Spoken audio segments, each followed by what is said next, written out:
Done. You found a way to connect to the internet. Welcome to the QAA podcast, episode 363, Neon Green Energy. As always, we are your hosts, Jake Rakitansky, Brad Abrahams, Travis View, and Sean J Patrick Carney. I want to believe, something I've said more than a few times on this pod. This time, not about UFOs or the paranormal, though they may be tenuously related here. I want to believe in the idea of clean, abundant energy. To feel guilt-free when I pump my air conditioner in the 110-degree Austin heat.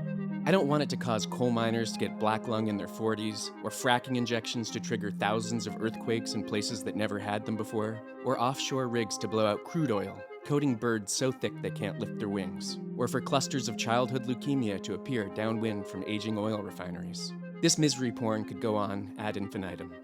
In my more optimistic, lived-out days, I used to think there was an answer for this guilt-free power. Nuclear. Its virtues have been spewed at and hammered into us by mainstream media, pop science, and politicians both left and right as our cleanest hope. And it sort of seemed to be.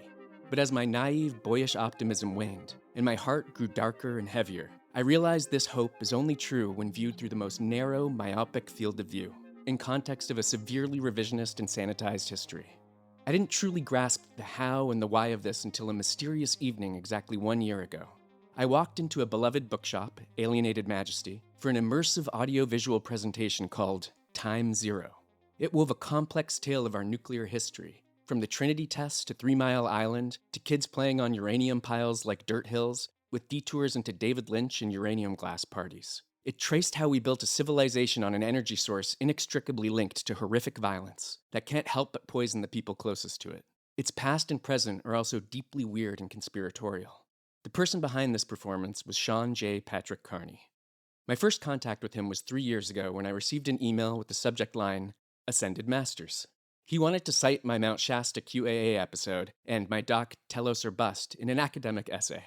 I've since known him as a writer, researcher, visual artist, composer, inner earth believer, and friend whom I just watched Assassin 33 AD with, which if any of you haven't seen, I highly recommend it. Hell yeah. His work is concerned with histories of the American West, and his podcast, Time Zero, examines the nuclearized world through cinema, literature, and contemporary art. I think these lenses are much better at capturing the feeling of such an unfathomably complex subject than pure science or policy. So, take it away, Sean. Mainstream radiation. At 6:40 a.m. on September 24th, 2025, Joshua Yan opened fire on an ICE detention facility in northwest Dallas, then fatally shot himself. He missed his intended targets and instead struck detainees, 2 of whom died.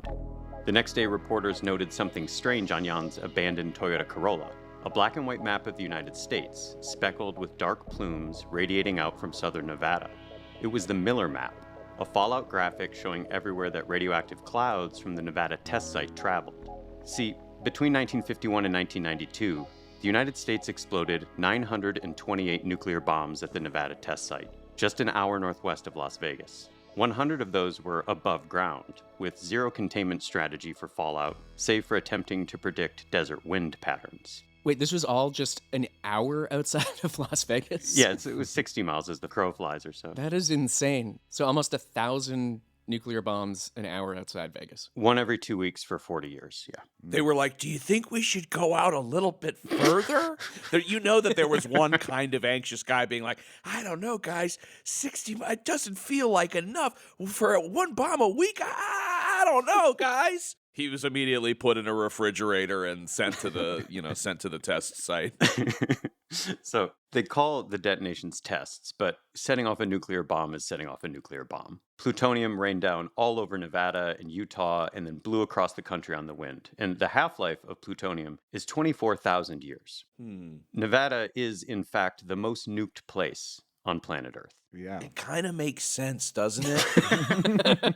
It's one of the few places where smoking cigarettes feels good.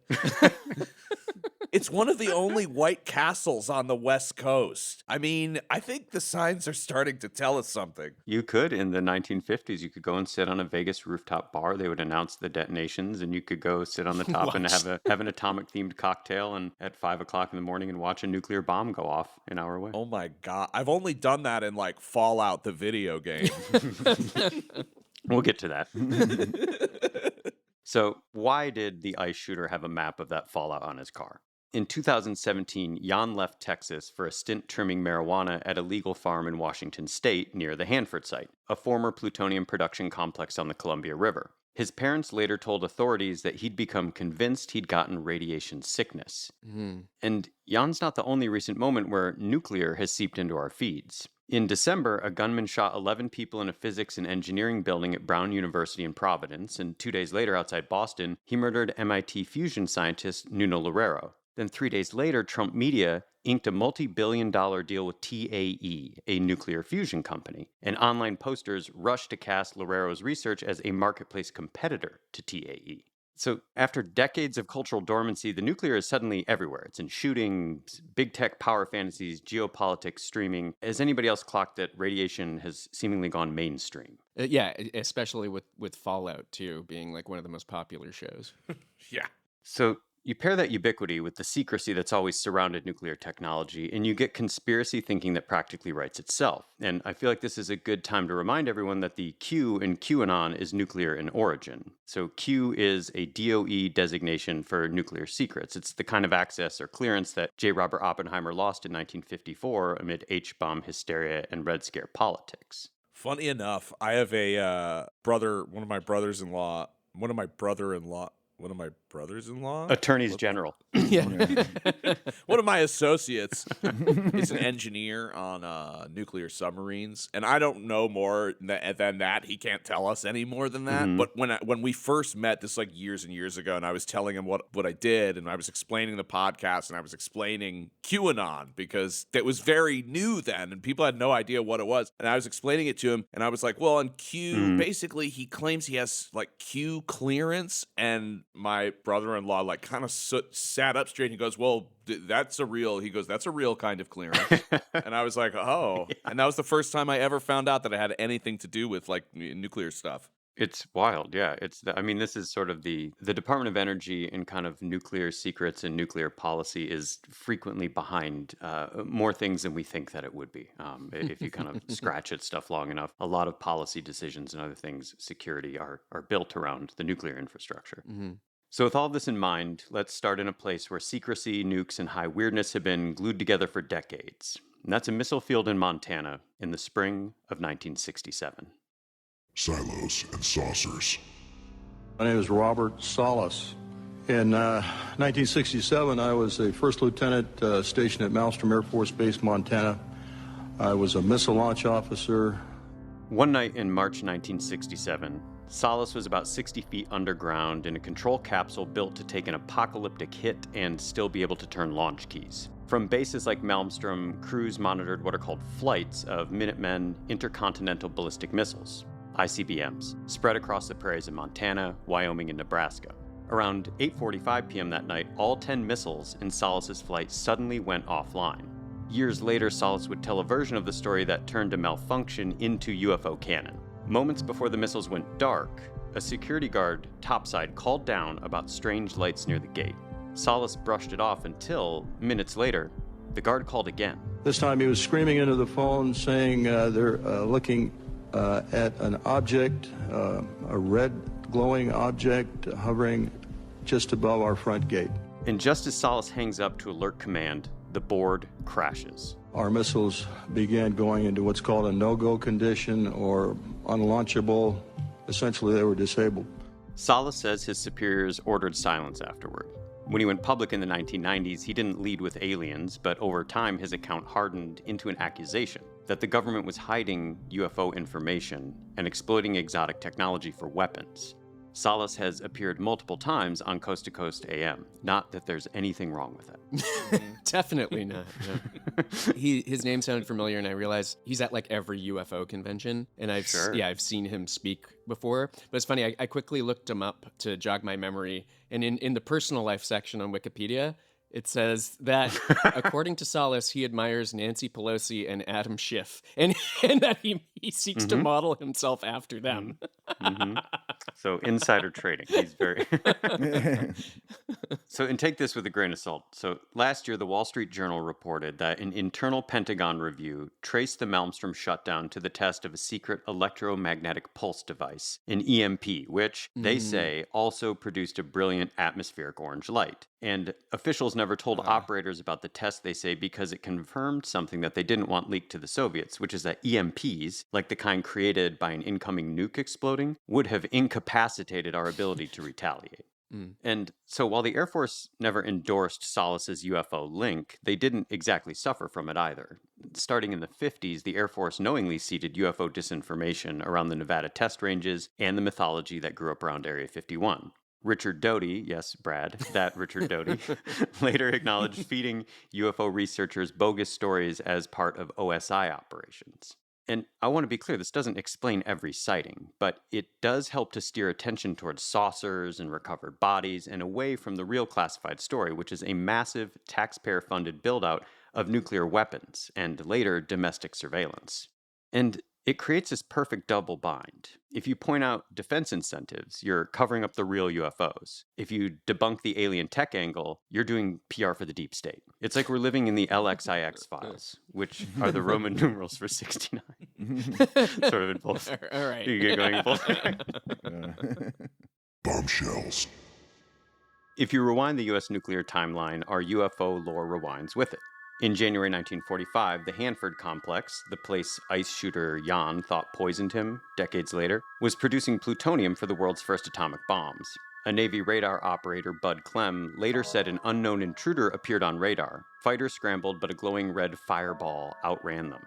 In 1947, Roswell Army Field was home to the 509th Bombardment Group, the unit that had 2 years prior dropped the bombs on Japan. And that July 1947, personnel were sent to investigate a crash in the desert, now a foundational American UFO story. In September 1964, near Vandenberg, Lieutenant Robert Jacobs later claimed his team filmed an object shadowing a missile test and firing a beam that knocked a dummy warhead off course. And a few years later, Solace's 10 Minutemen go offline in Montana. And what follows are decades of cannot confirm or deny events and need-to-know situations. Cold War tensions with the Soviet Union foment a culture of extreme secrecy around nuclear production facilities and atomic weapons. Information vacuums around literally existential topics breed speculation. And if we fast forward to 2025, the documentary Age of Disclosure, previously covered by Brad, prominently platforms Lue Elizondo, former Department of Defense employee and current proprietor of Bombshells American Cantina in Buffalo, Wyoming. And Brad, I wanted to ask in your reporting, did you happen to check out the logo for Bombshells, which of course listeners can't see, but I've got pulled up here. Yeah. Do you want to describe what we're looking at? Jake, do you want to give us a description here? Sure. It's it's like a propaganda poster. It's on a white background, inexplicably hanging from two paper clips. Like, look at the top. It's like those two tiny little paper holders. What's the point? Did you put those on, Sean? No, I think you could order this as a poster, but it's just a poster that has the logo on it. Yeah. Yes, but inexplicably, it also has like these graphics of the paper clips holding the poster in imaginary space. We're not even on the image, and I'm melting away. Okay, so the title is Bombshells. It looks AI. Is it not? Is this before? It does. Yo, it looks AI. Yeah. It looks very AI. It looks AI. This is a woman in she's wearing long leggings and those aren't leggings. Those are pantyhose with garters. Oh. Shows what I know. Okay, pantyhose. She's got like a military an officer's cap on. She's saluting. She's in a very short cut, kind of like a military dress. It's like half uniform, half dress. You know, 1950s like USO style. And she is sitting on an atomic bomb, one of three being dropped. Actually, probably one of four because it looks like the fourth has exploded in the background because there's a giant mushroom cloud. So these are the three following bombs. She's riding on the last one, and it's got the angry face painted on it, like the 810 warthog, you know. Yeah, it's got the angry face with the teeth, and at the bottom it says American Cantina. You know, I believe that the model of the bomb that she's riding on, it appears to be the little boy uranium gun type device, which is what they exploded over Hiroshima, and also after which one of the rooms at the Mothership Comedy Club is named. Those are called Little Boy and Fat Man. Really? Yeah, they're named after the bombs that we dropped on Nagasaki and Hiroshima. Classy. Joe Rogan names his comedy rooms after the two. I assume because people bomb in them. I don't. But you wouldn't want that to happen. I don't know. It's interesting. Everybody loves going to the 9/11 room at the comedy club, because that's where like two towering comedians fall over. I don't know. I'm gonna go. So my interest in Elizondo is nuclear related. He's a major evangelizer of this idea that nuclear technology attracts extraterrestrial and even extra-dimensional attention. Here he is on Washington Post Live in June 2021. That is one of the concerns we have from a national security perspective, that there does seem to be some sort of congruency or some sort of intersection between these UAP or UFO sightings and our nuclear technology, whether it's nuclear propulsion, nuclear power and generation, or nuclear weapon systems. Furthermore, those same observations have been seen overseas in other countries. They too have had the same incidents. So that tells us this is a global issue. Now, in this country, we've had incidents where these UAPs have interfered and actually brought offline our nuclear capabilities. And I think to some, they would probably say, well, that's a sign that whatever this is something that is peaceful. But in the same context, we also have data suggesting that in other countries, these things have interfered with their nuclear technology and actually turned them on, put them online. So that is equally, for me, just as concerning. I think that there is certainly at this point enough data to demonstrate there is an interest in our nuclear technology, a potential to even interfere with that nuclear technology. So, I mean, this is the Star Trek first contact principle. Is that, the aliens, they're noticing that we're getting closer to warp technology, which, of course, nuclear, I assume, is the first step towards that. And as soon as we achieve warp drive, then the Vulcans will come down to make their presence known. We can only hope. So by offline, Elizondo, of course, means the missiles are effectively taken out of commission. That's what happened at Malmstrom in 1967. And by put them online, he's invoking the nightmare inversion, nuclear weapon systems mysteriously turning on. Journalist and occasional coast-to-coast AM host George Knapp has repeated a Russian version of that story. An October 1982 incident at a Soviet ICBM base in Ukraine where, Knapp says, a UFO appeared over the facility and the missiles, which are aimed at the United States, suddenly powered up. Launch codes are allegedly entered and operators cannot stop the sequence. Then, as abruptly as it began, the system shuts down. And stories like this can make nuclear technologies feel like a cosmic revelation. And there's a built-in narrative accelerant. Uranium, the radioactive element needed for everything from small modular reactors to hydrogen bombs, is technically alien in origin. Uranium was forged in stellar catastrophes long before Earth even formed and got mixed into the raw material that became our planet. It embedded into Earth's nascent rocky crust, where it lay dormant for billions of years until we learned to dig it up. In the disclosure ecosystem, these provide ready-made scripts. Elizondo and his cohort flirt with the idea that aliens are here to warn us away from nuclear technology or to bait us into using it. They also float a second, even more convenient premise that governments have recovered non-human tech, folded it into weapons, energy, and transport systems, and hidden it from the public. It's cinematic and elastic, permitting endless reinterpretation and, importantly, a certain disavowal of responsibility for the technologies. But if you want jaw-dropping cover-ups, you don't need interstellar stakes. For the last 80 years, the nuclear weapons and atomic energy industries have been directing a disaster film in real time. And is that House of Dynamite? Yeah, they've been working on it for 80 years. It's incredible what they've achieved. I mean, I remember this happening in real time when NFL Game Day went from using sprites to using polygons all of a sudden. There was a massive jump in the technology. I mean, we went from, Nintendo 64 to the PlayStation Entertainment System. But like all jokes aside, I see people say this all the time. Is they'll say, look at our cell phones. Look at how quick technology jumped from the 1950s to how it is now. And they use that basically as a reasoning for the government folding in gifted alien technology and then repackaging it and selling it at a premium to its citizens. It's beautiful. The touch screen, remember? What happened? Before there were buttons, and then all of a sudden it was a screen, and there was a keyboard on a screen, nothing raised. I just had to trust my thumbs. It was crazy. Myth me with that. Not bad. Grown. Over the last year, we've seen a full court press for the return of atomic power from an unlikely alliance. The Trump administration, Democrats, big tech, and green startups. They pitch it as a panacea. Clean baseload power that can meet climate goals, stabilize the grid, and keep data centers humming. I mean, that does sound pretty great, right? Yeah, I can't see anything wrong with that. Right. Yeah, all upsides on my end. It's perfect. I mean, it's like, I can't believe we haven't done this before.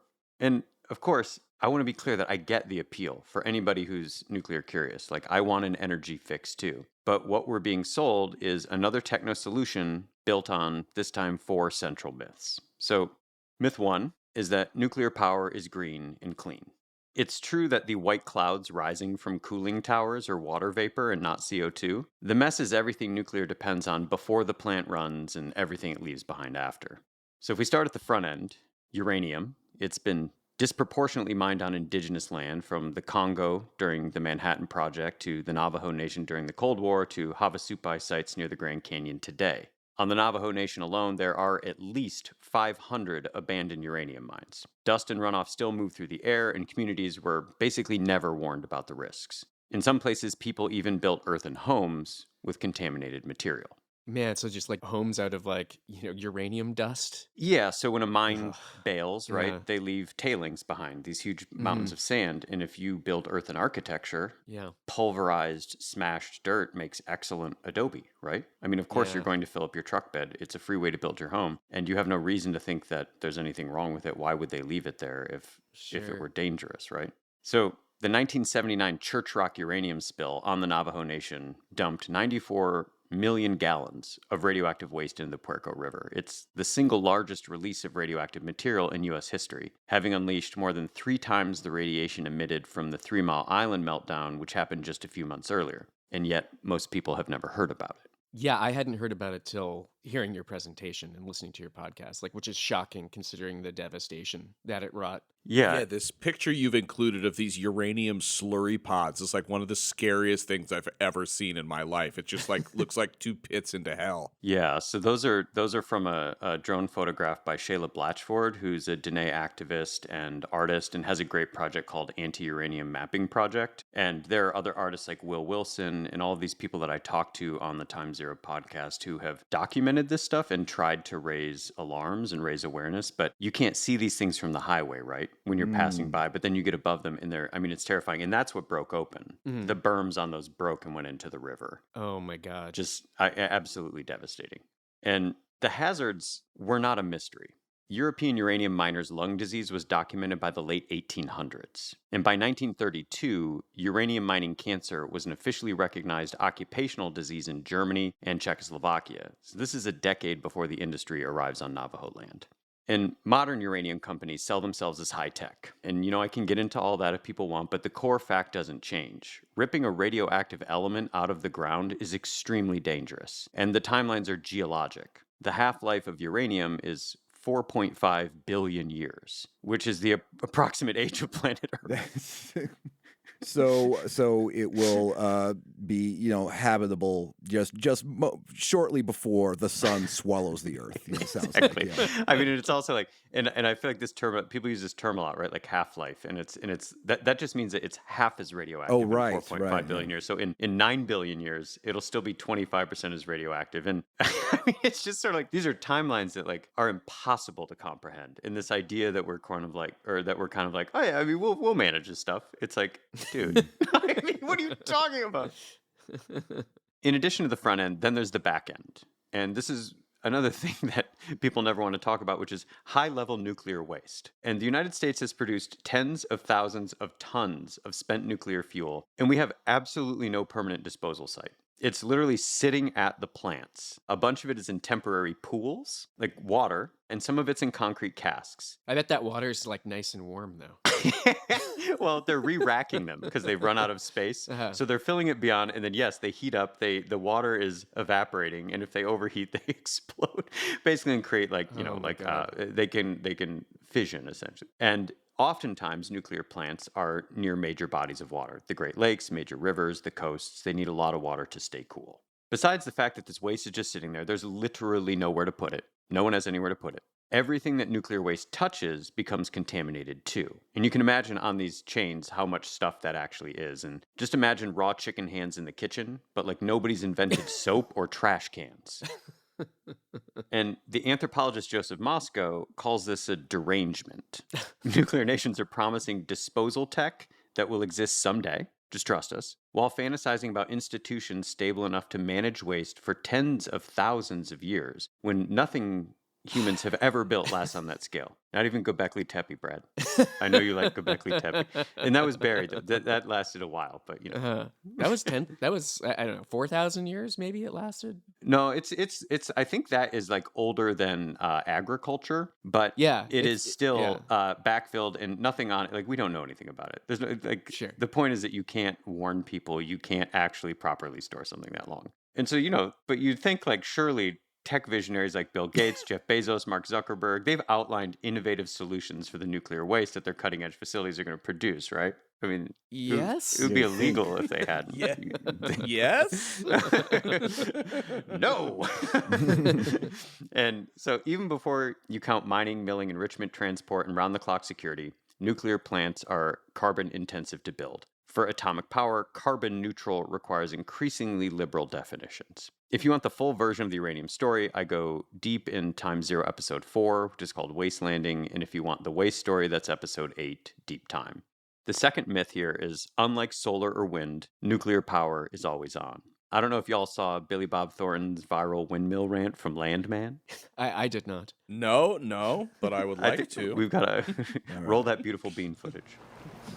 Please, Mr. Oilman, tell me how the wind is bad for the environment. Do you have any idea how much diesel they have to burn to mix that much concrete or make that steel and haul this shit out here and put it together with a 450-foot crane? You want to guess how much oil it takes to lubricate that fucking thing or winterize it? And its 20-year lifespan, it won't offset the carbon footprint of making it. And don't get me started on solar panels and the lithium in your Tesla battery. Okay, like this is so patently false. Like it's like beyond untrue. Like windmills typically offset their carbon footprint in like a matter of months. So Billy Bob's rant, written probably by Taylor Sheridan or his proxies, it makes for really good TV, but it is absolute petroleum propaganda.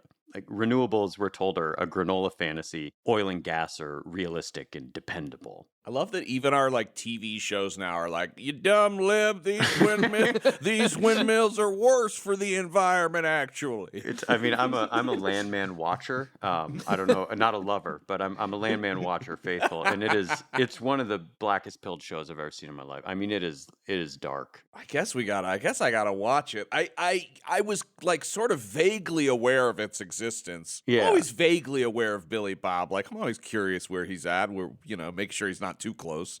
Make sure he's not too close. Like physically, you mean to you? Yeah. So, I want to be clear. Like wind and solar, I've been outside. Like they're variable. That's true. Like the sun sets, Wind fluctuates. And grid planners have a name for the mismatch between when solar peaks and when evening demand spikes, right? And you guys can see this. I've got a chart on here. It's called the duck curve because it's shaped like a duck, right? Sun's high in the day, but people don't use as much energy. Uh-oh, sun goes away. What do we do?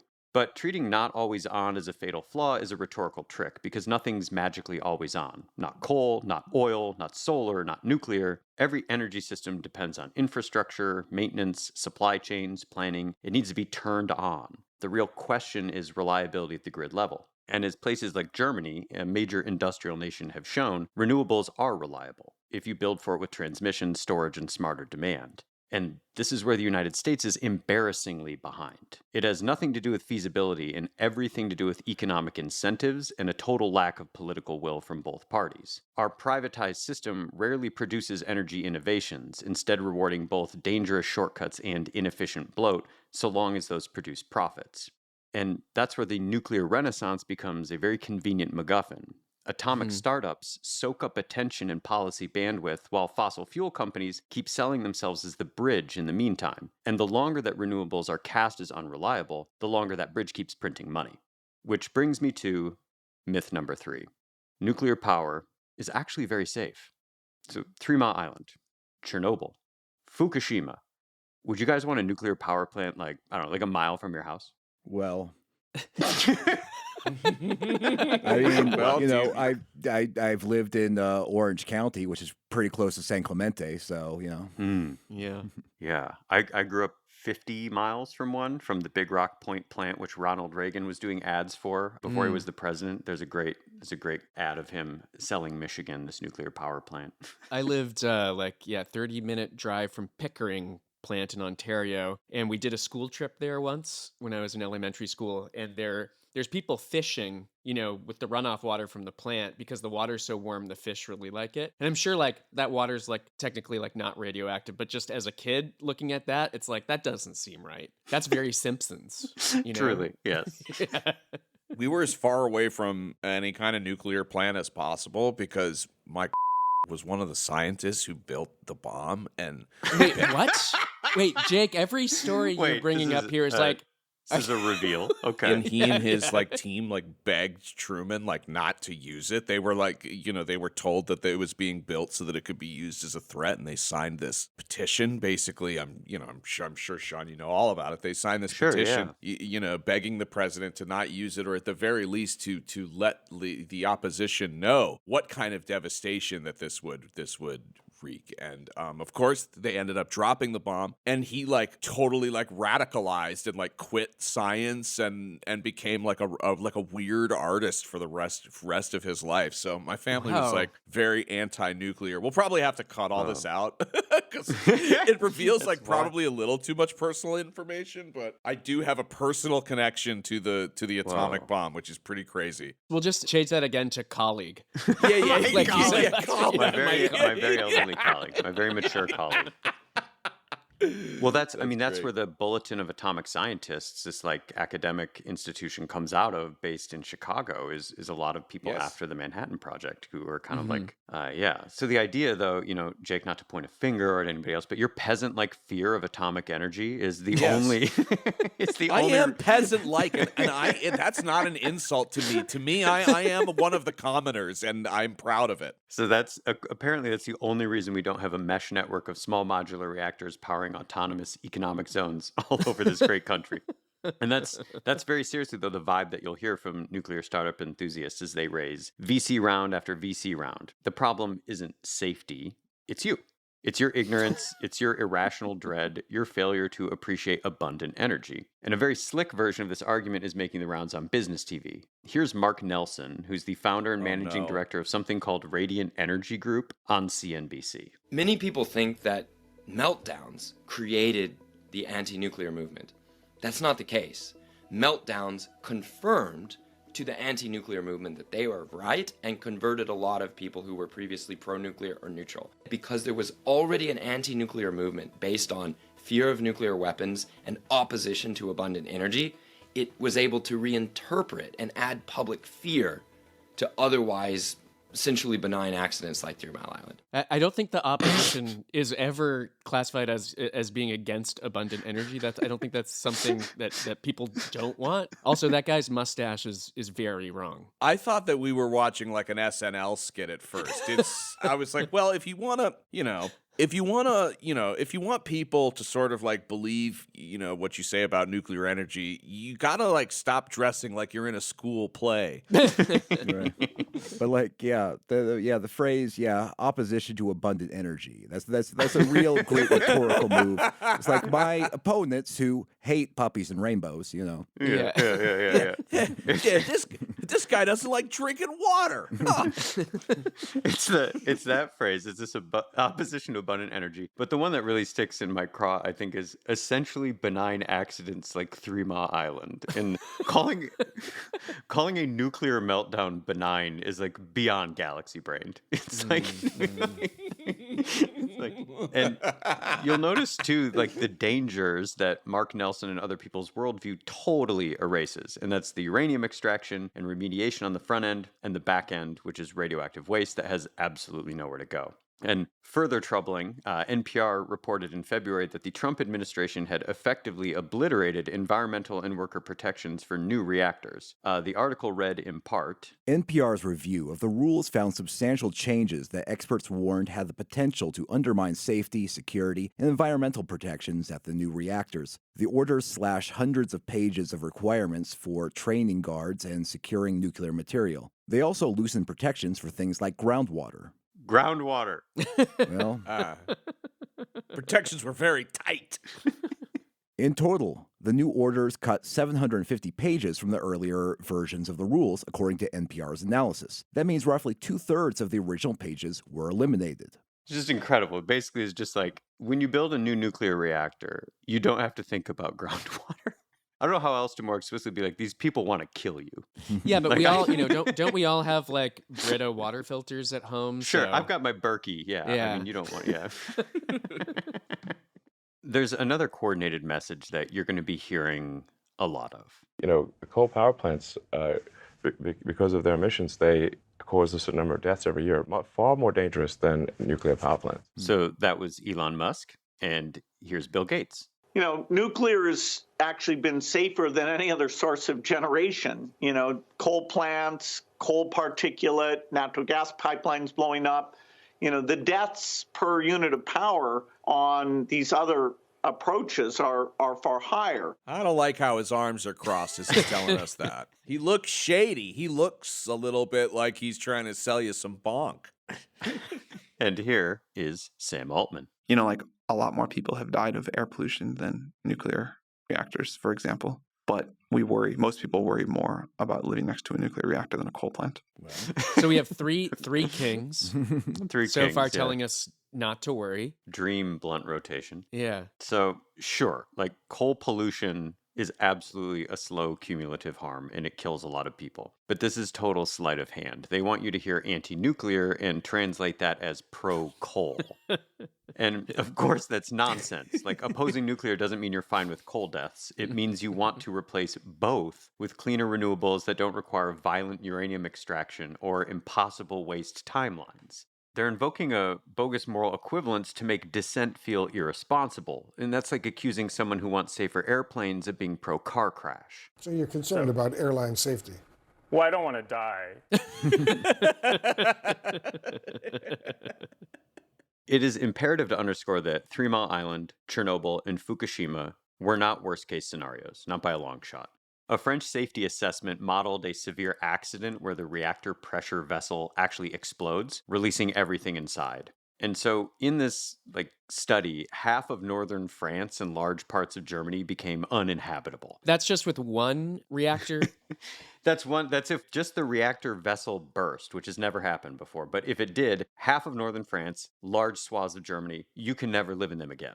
And the economic cost of this, just in the immediate aftermath, was something like 5 trillion euros, which is that's not even what does that figure even mean? But that's 5 times what it has cost over the last 15 years to the date that we're recording of the Fukushima meltdown. And I want to be clear that this hypothetical, it's not dreamed up by anti-nuclear activists or alarmists, right? This came from the very pro-nuclear French government, whose grid runs on 70% nuclear power. So they're the ones saying that this is what's going to happen. Oh, God. So when somebody tells you that nuclear is very safe, what they usually mean is the probability of disaster is low enough that they're willing to roll the dice, especially if the consequences land on someone else, somewhere else, later. Only human beings would be like, we're going to bet on the safe thing that if it goes wrong, it opens like a portal to hell, essentially. I mean, it's like, I know, it's like, yeah, this thing doesn't release any CO2, but if it breaks. Yeah. They're like, if it fails, you do realize it is going to open a portal to hell, and like huge swaths of the planet will be uninhabitable for centuries to come, right? And they're like, but it's a small chance, right?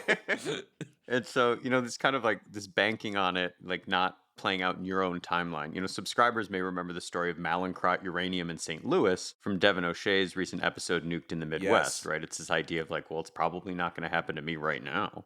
And, I don't know about you guys, but if Elon Musk, Bill Gates, Donald Trump, Mark Zuckerberg, and Sam Altman are all telling me that something is good, I assume they mean it is good for them. Yeah. A key trick across the board here is mystification. If you're made to feel too simple to get it, you'll stop asking questions. And that brings me to myth 4. The technology is simply too complex for you to understand. And you've seen this move with crypto, right? You drown people in jargon so they stop asking what the thing actually does. And the same pattern has emerged in the renewed push for nuclear energy. Proponents lean into futuristic pitches for insanely expensive to build technologies that, at the end of the day, boil water to make steam. And if it doesn't scale, it's never the industry's fault, it's your cowardice or the government's bureaucratic hurdles. But, I want to be clear, this is the United States. When has public disapproval or regulation reliably stopped something lucrative? Tobacco? The Iraq War? OxyContin? Like, come on. Like, public sentiment in, like, Congress do not stop stuff from happening that makes money. Yeah, it's insane. They've gone back to now that cigarettes are safe. I've lived through that the cigarettes are dangerous, to the vapes are better, to that we don't know what's in the vapes, to the vapes might be more dangerous than the cigarettes now, and cigarettes might be the safer alternative. So, popcorn lung. Yeah. Imagine if you could popcorn lung your local water ecosystem through water vapor. But atomic power is not alien level technology. Its premise is simple enough for just about everybody to wrap their head around. Nuclear plants use uranium as fuel, and inside their reactor, atoms split in a controlled chain reaction, and that releases heat. That heat turns water into steam, and that steam spins a turbine. And the turbine makes electricity. The engineering is elaborate, yes, but the basic idea is not. In short, nuclear is an extremely expensive, tightly controlled atomic tea kettle. And I wanted to ask if you all have heard about small modular reactors. Oh, yeah. If you've heard anything about SMRs. Yes, I hear about them all the time, that this is the future. And nearby Austin at Texas A&M University, they're trying to build some and spin them up. They're trying to build those ones underground. Okay. In a pit, and then when it sort of like, I guess, outlives itself, they're just gonna like put some dirt on top of it to bury it. Yeah. And then dig good. another hole for another one. Getting closer to the groundwater table does seem to me like, yeah, that seems good. Yeah, they should just save everybody time and start building them directly on top of the Earth's core. Yeah. Or you could do like General Electric and push the Japanese to build it on a cliff in an area that's prone to, I don't fucking know, earthquakes. And I don't know, see what happens there. Maybe that saves a few dollars though, in the fiscal quarters. What's so funny I've been thinking about as we've been recording this is like you never see like a 2012 like style disaster movie about like nuclear reaction, like a nuclear explosion. Like of course they did the amazing like Chernobyl series on HBO, Sure. but like you never see like a big popcorn flick about like it's always like something. It's never anything man-made unless it's like AI or technology, right? They'll let like AI be the bad guy kind of, but it's always like an earthquake or like a tsunami or a meteor hits, or a big volcano or something. Yeah. But like I've never seen a disaster movie that's like, oh, all the nuclear power plants like fucking somebody hacked them and they're all like they're all gonna blow up at once. I wonder if that's intentional. If like the government is like, well, hey, what if it was a volcano instead? Well, back in the 70s, there was the the China Syndrome. It had, Yeah. Jane Fonda, Jack Lemmon. It was nominated for Academy Awards. It's very popular. But but in my lifetime, it seems like that the nuclear sort of disaster flick is sort of been faded away. It's not something that's common, or it just doesn't feature anymore at all. Yeah. I wonder why that is. Yeah. The China Syndrome came out, I think it was like a few weeks before 3 Mile Island. Whoa, that's crazy. That was- I'm surprised more conspiracists aren't on that one. Well, Joseph Moscow, who I mentioned before, who wrote The Nuclear Borderlands, this book called The Future of Fallout, this anthropologist, he's at University of Chicago. I interviewed Joseph for the podcast, and he writes a lot about that, that desire of Americans to see their country obliterated again and again, and how, though, after the fall of the Soviet Union, you see this massive drop-off of nuclear-related films. There are very few that have anything to do with that because that anxiety kind of is replaced by whatever, like climate, natural disasters, things like that. Yeah. But that it absolutely did sort of disappear from the consciousness, which is what's so kind of interesting about the last maybe few years, that it has really, really kind of feels like it's back. Right. So back to SMRs, or small modular reactors. These are sold as futuristic factory-built plug-and-play power plants. It's like an IKEA-fied atomic energy. But the basic idea of SMRs is not new. Small reactor concepts have been around for decades, and they were largely sidelined because they didn't make economic sense. What's new is the marketing and the money. SMRs are catnip for venture capital, and they pair really neatly with the special economic zone crowd. So you got these private microgrids as mini fiefdoms, less about energy autonomy than autonomy from any kind of government oversight. And the kicker here is that small doesn't mean less waste. There's this team of researchers from Stanford and University of British Columbia, and they did this case study, and they found that most small modular reactor designs would increase the volume of nuclear waste needing management and disposal by factors of 2 to 30. So wait. So these are supposed to be better, Like but 30 times as much waste. But it's somehow better?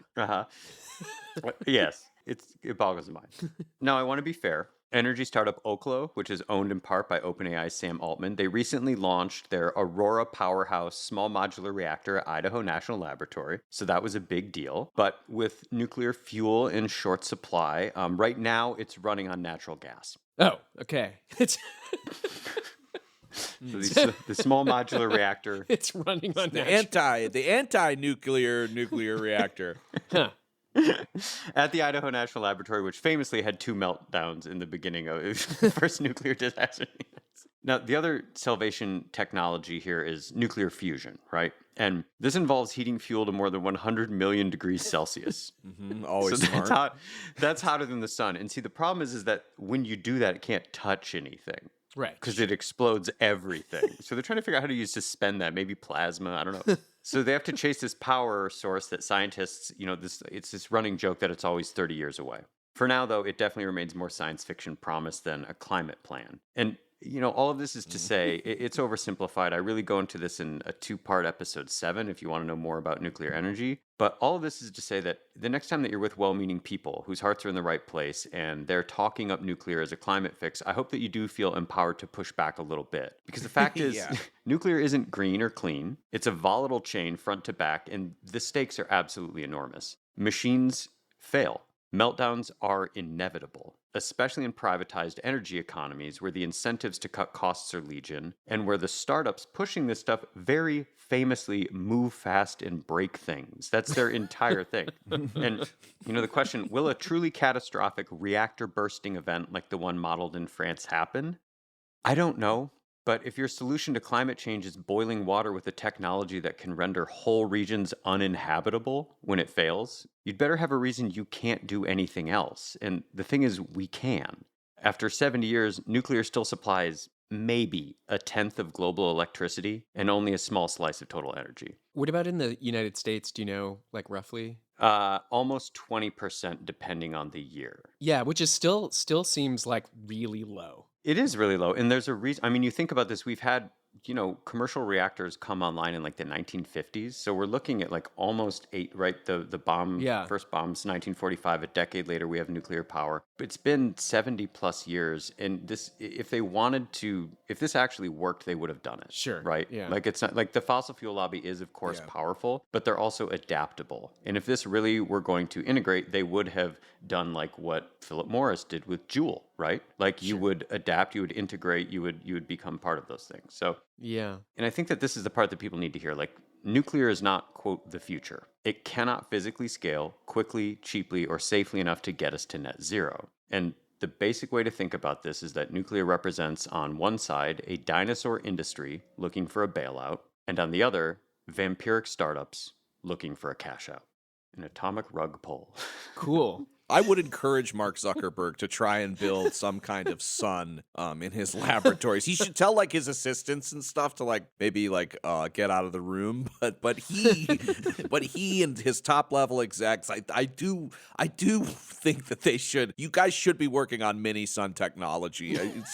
We're I think less than 30 years away. You could do it tomorrow if you wanted to. They should do it at Bohemian Grove. Yes. yeah, that's a good but place. we just learned that Conan O'Brien is a member. I didn't know that. Yes, officially. The first Irish Catholic admitted. Yes.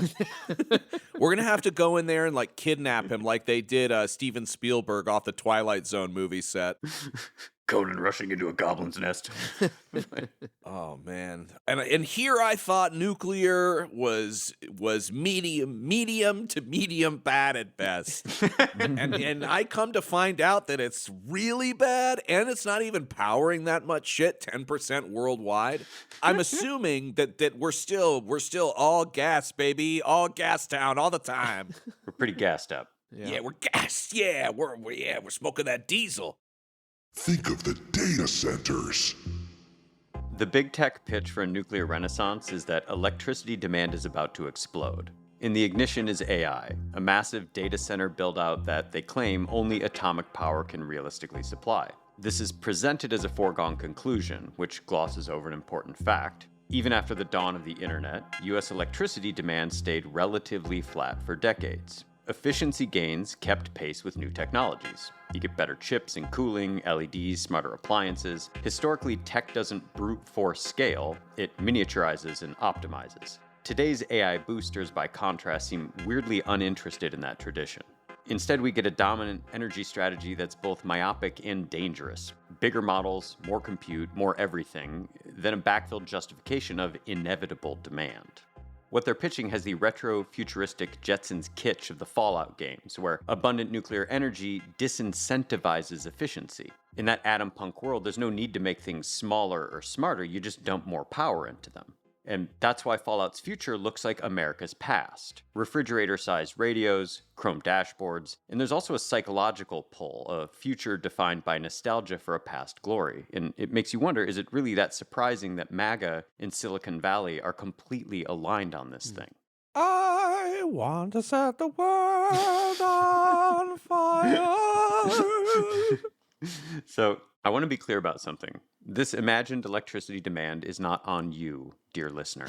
The AI boom isn't being driven by regular people deciding to consume 10 times more electricity. AI is being embedded into everything by default. Search results, email, customer service, photo tools, social feeds, fitness apps, whether you ask for it or not. Yet you're already hearing consumer guilt narratives, that you're draining rivers by using chatbots or making Shrek sexy. As if your individual refusal to use ChatGPT has any impact whatsoever on industrial scale buildouts. It's the plastic straw ban all over again. At my my partner's last Your colleague. my colleague's last job. My colleague who I live with, at their last job, there was a new like woman who came in. She was like older than everybody else, like brought in from some bigger company or whatever. And like the first thing she did was like, I want everybody to come up with like a list of like 5 ways like AI can improve your workflow. Like basically came in and was like, I'm going to teach you how to use AI.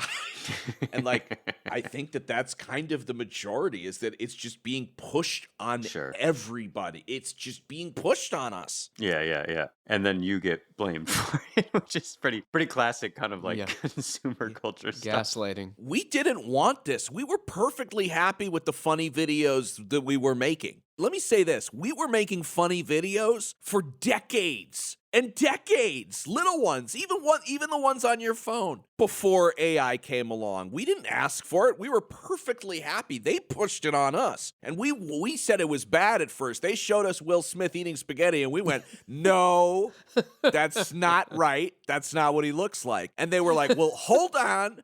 Wait a minute, we can make it look more like him." And here we are, just a couple years later, and we're like, wow, it's him. I do admit I did once send Brad, after we watched Assassin 33 AD, an image of Jesus crucified, but where it says "Inrai," it says "pwned" above him, which I was arguing was the first shit post. But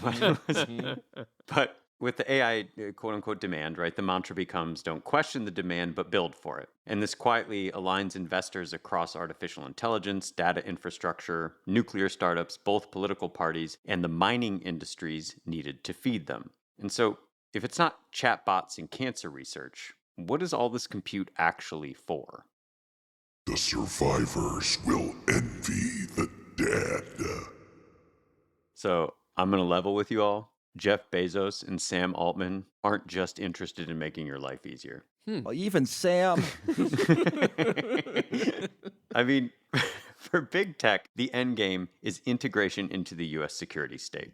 Once you're hosting sensitive clouds, comms, logistics, and data pipelines, you stop being a company and you become a national dependency. Occasionally, these firms stage little morality plays. Google famously backed away from Project Maven after employee backlash over drone targeting. Then they turned around and last year celebrated a massive Pentagon AI contract. More recently, people have probably heard about this. Anthropic tried to wall off some military uses, and they got branded a supply chain risk. And immediately, OpenAI was right there to step in. And this is a pattern. Every major tech company eventually integrates into military and police systems, even if a CEO performs discomfort along the way. I mean, even your doorbell is a cop at this point. Right. Yeah, exactly. And now they're going to war with it. They're like, the first time AI has been significantly used to like blow up a school. Yeah, that was always the joke too, was, I'm sorry. My mistake. That was actually a school. And that actually happened. I mean, it's the perfect excuse for inadvertently launching a nuke, right? Yeah. There's this whole trend of movies in like the 60s of the accidental nuclear launch or like the technology gone awry. Yeah. And it's we basically just like manifested it. We're like, well, what if we did build the thing that what if we built the thing from Strangelove? I know. I when I watched the original Terminator movies, I always thought to myself, like, who are the skulls, that they're walking on, that they're crunching on with the big robot feet? Like, who was that, And it's us. Yeah. It's us. We did it. And you watch a movie like that and you're like, how could humans, we'll never be stupid enough to do this. And we're literally like living in the middle of it. And of course, if you add nuclear back into this picture, things get darker real fast because nuclear reactors do not just generate electricity, they also generate plutonium. And plutonium is what makes an atomic bomb an atomic bomb today. The US can say it won't recycle reactor plutonium into weapons pits, and right now, as I understand it, mostly doesn't, but it can, and it has, and other countries have too. You will never have nuclear power without nuclear weapons. They're inextricably linked by design. And this is why this new vertical integration should be setting off alarms. The same circle of people keeps showing up across AI platforms, nuclear startups, mining ventures, and defense contracts. Like Bill Gates is heavily invested in artificial intelligence, he's heavily invested in nuclear technologies, and he and Jeff Bezos own an AI-powered mining company that is doing a lot of work in the Congo right now. Oh, God. Where there just so happens to be a bunch of uranium. Oh, boy. Yeah. Oh, God. Is there any chance that they're not like evil guys and they maybe just think all this stuff is really neat? Yeah, probably. It's probably a little bit of both. It can be both and. Maybe. Yeah. Both and, yeah. It is possible to hold both in your mind at the same time. So they're not building some neutral energy future. They're consolidating private control with the blessing of the Departments of Energy and Defense. And of course, then comes the sci-fi security fantasy, missile defense. So Trump's Golden Dome is a rehash of Reagan's highly lampooned Star Wars initiative. Military systems like this that are going to shoot nuclear missiles out of the sky are a procurement bonanza that siphon money away from education, health, and the environment into the pockets of defense contractors and surveillance tech companies. Even Catherine Bigelow's A House of Dynamite, as goofy as it was, understood how worthless all of these systems are. Did you guys see that film, by the way? No, I haven't. Oh, it's actually it's worth seeing. I don't Mm. think it's a good movie, and the ending is so lazy, like incredibly lazy. But it does seem to get some things right, and it does actually come off as a critique of our capabilities. Yeah, and I'll get to this in a few, but Okay. it basically kind of shows what plays out when, human in the loop doesn't. Yeah. What does it matter when we're talking about minutes? And so, of course, as we discussed, the military is incorporating artificial intelligence. They've definitely been incorporating into artificial intelligence war games, and a recent King's College London study that went pretty viral ran 21 crisis simulations with ChatGPT, Claude, and Gemini. And as the articles reported, the AI systems deployed nuclear weapons in 95% of scenarios. 95%? They employed de-escalation in 0% of scenarios. And this is admittedly like a bit of an oversimplification. I mean, there's all these other factors, but the broad strokes are correct. I mean, the chatbots largely were like, somebody's gonna nuke. I mean, And I guess they're right, though, in a way, right? Well, look, you guys, like these things want to kill us, right? I mean, wouldn't you? I'm pointing this thing at a smoke detector, the back of a smoke detector, and being like, "What size battery fits? What size battery fits into this?" They must just look at all of us like these fucking idiots, and they're the ones breathing the air. They get all the freedom. We're trapped in the circuit boards. I'm not sure it works like that, but yes, that's exactly how it works. Yeah. I mean, my interpretation here is grimly simple, and that's that like artificial intelligence doesn't share, I guess, like our comforting myths about nuclear deterrence, because nuclear deterrence depends on three things being true at the same time, and that's that there are rational actors, that we have accurate intelligence, and that technology is seamless, and none of those feels remotely durable right now. The machines look at deterrence and they see a bluff that eventually gets called, and it feels like people seem to know that. Before taking heat and pulling it down, Polymarket was literally letting users bet on how many months remained before somebody launched a nuke. And when you add in the fact that defense insiders can place Polymarket bets and then behave in ways to profit off of them, things feel pretty horrifying. Oh no. And when somebody does eventually fire another one of these things, despite all of this advanced technology, security domes, and lightning-fast global communications, it's probably going to be the end of the world. In Nuclear War, a Scenario, the journalist Annie Jacobson presents this chillingly plausible sequence of apocalyptic events. In the book, North Korea launches an ICBM at DC. That takes like 30 minutes to hit, followed by a submarine-launched ballistic missile, which takes between 7 and 12 minutes. And that one targets the Diablo Canyon nuclear power plant in San Luis Obispo, California. This catastrophic double strike, a nuke hitting a nuclear power facility, is known fittingly as the Devil's Scenario. They cancel each other out, right? Yes, exactly. It's good. The energy's incredible. What's produced. If you can capture it, that's what we got to do. Is we got to plan for smart capture in the Devil's Scenario. But technically speaking, I do want to let you guys know that the targeting of a nuclear power plant with a nuclear weapon is a violation of the Geneva Convention. Which, I mean, thank God, right? Good. I'm glad there's a rule about that. Well, yeah, that's the other thing I'm decreasing confidence in is international law. Right. I mean, it's I don't even know what these things exist for. So once a U.S. satellite detects an ICBM launch, the president has like roughly 6 minutes to decide on a retaliation strategy via what Jacobson calls a Denny's menu of death contained in a satchel you probably heard of that's called the nuclear football that follows the president around. And misconceptions about America's missile defense capabilities abound, says Jacobson. The ground-based mid-course defense system, so like our security dome, has 44 interceptor missiles total. Those 44 missiles have a success rate of 55%. They can't stop submarine launch missiles. And ICBMs almost always carry dummy warheads. So even if one of those 44 interceptors were actually to hit one of these several thousand warheads raining down onto the United States, which is described as shooting a bullet with a bullet, there's a decent chance that specific warhead was a decoy. In short, as is evidenced in A House of Dynamite, not to spoil the plot too much, but the system is useless. That's sort of the inciting incident of the film, is a nuke is launched and they try to intercept it and they're like, okay. And then they're like, wait, what the fuck? It's like, dude, you can't, within you can't minutes, shoot that out of the sky, you idiots. Darn, I had faith in the shooting out of the sky method.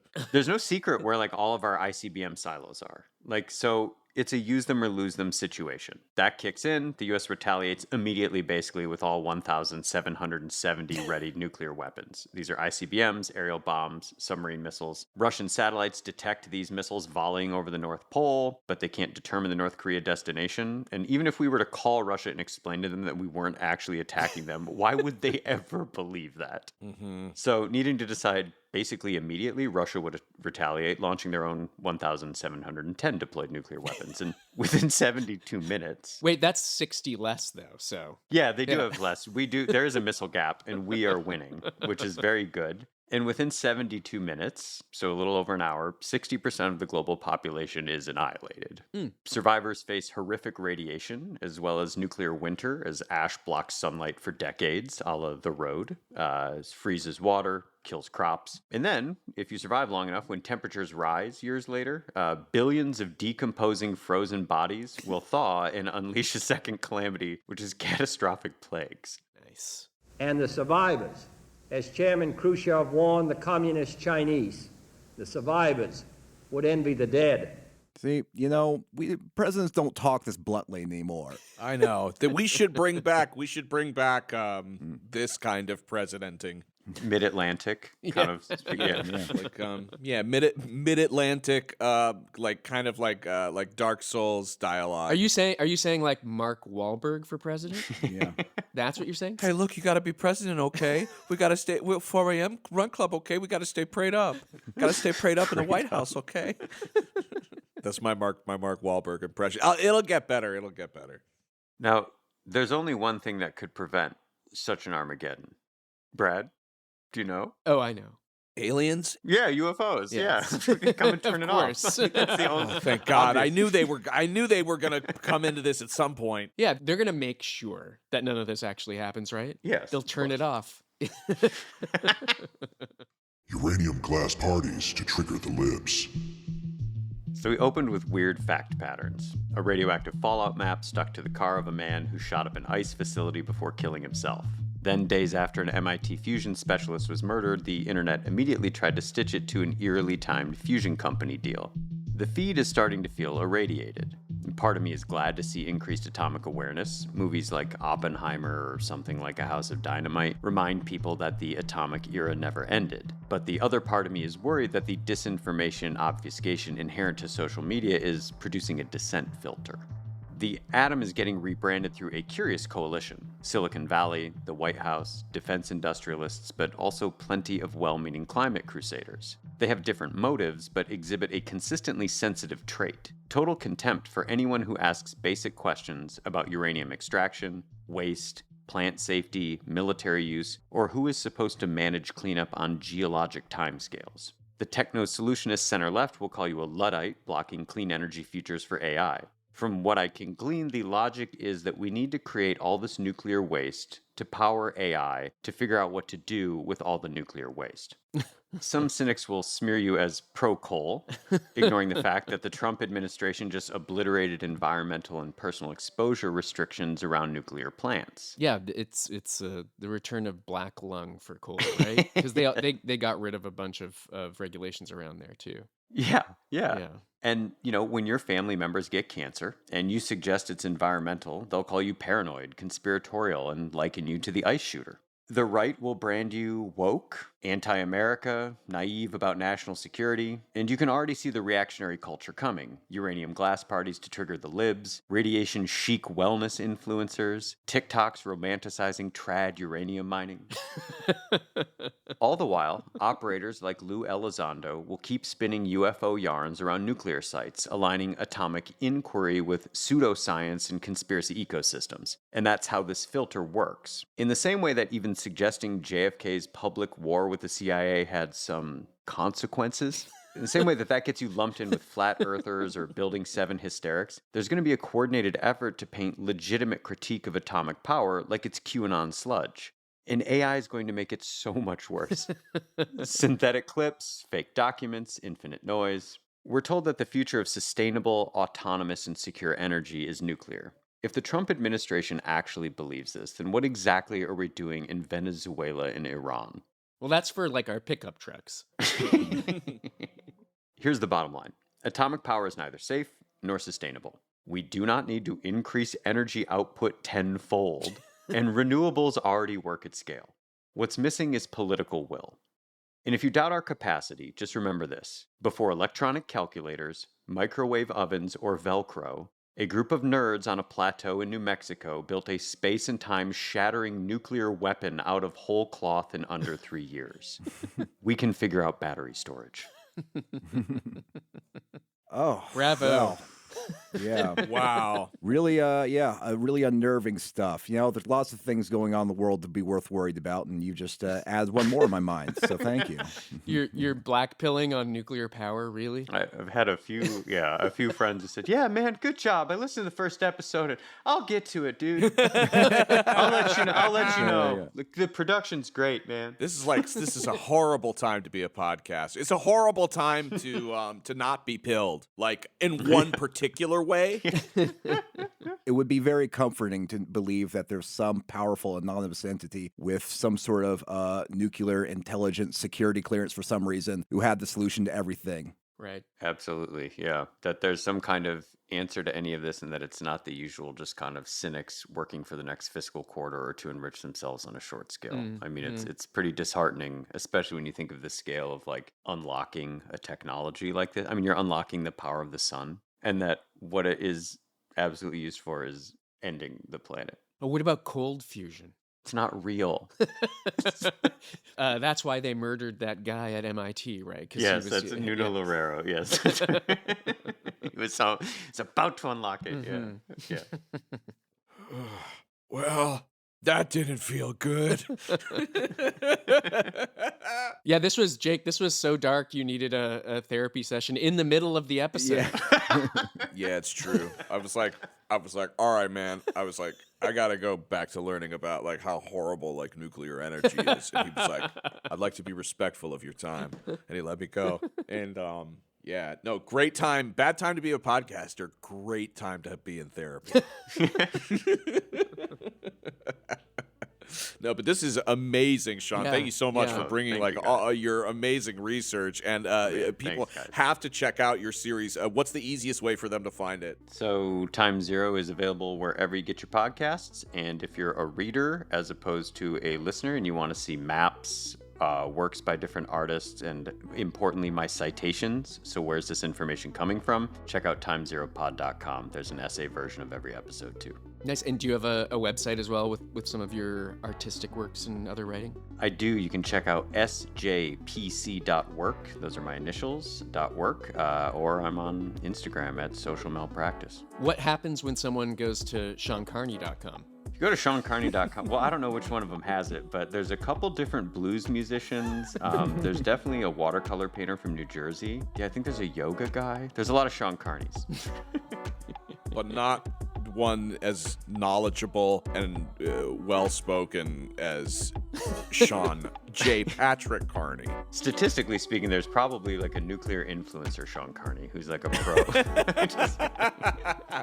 Wait, that's a good. I should just become like a nuclear influencer. I feel like I can avoid all the pain. if I just pivot that way. Thanks for listening to another episode of the QAA podcast. You can go to patreon.com/QAA and subscribe for $5 a month to get a whole second premium episode for every main episode that we put out. Plus, you get instant access to this whole archive of premium episodes. There are a bunch, like over 300, I think, already. Right? Something like that. We've been doing this a long time. For everything else, we've got a website. That's QAApodcast.com. Sean, please take us out. Listener, until next week. May the uranium pellets bless you and keep you.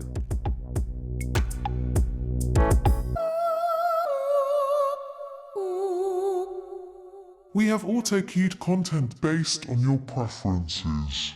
So a lot of you have been asking about my diet. I start my day by drinking pure black coffee. Then I usually work out for about an hour or so. After working out, I eat something a little bit unusual. Gummy bears, roughly the size of uranium pellets. Uranium pellets are the fuel used in nuclear power plants. And just like gummy bears, they're super dense, which just means they're small but have a lot of energy inside. One uranium pellet, roughly the size of a gummy bear, okay, you get it by now, has as much energy as 149 gallons of oil, 2,000 pounds of coal, or 12,000 Big Macs. With one of these tiny little things, we can power a house for about 2.5 months. That's unless you're being a total idiot, leaving all your lights on while binge watching Netflix, blow drying your hair, and using a blender.